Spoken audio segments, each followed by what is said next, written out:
College Hall's 4 new artworks are inspired by the stories of 4 remarkable women.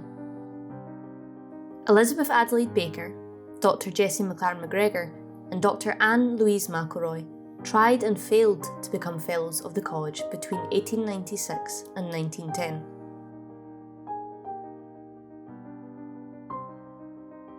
This paved the way for Yamini Sen to be admitted, becoming the first female Fellow in 1912.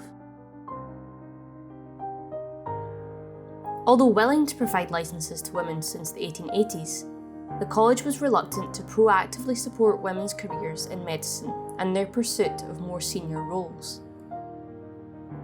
Women continued to suffer marginalisation and discrimination, with numerous barriers in their efforts to progress into leadership roles well into the 20th century. The college elected its first female president, Professor Jackie Taylor, in 2018. The new artworks are celebratory of the lives and achievements of these 4 incredible doctors. They are also a provocation of the traditions of the college and its hall. Instead of retrospectively creating portraits of the women to add to the College Hall display, the designs aim to celebrate the women in their totality.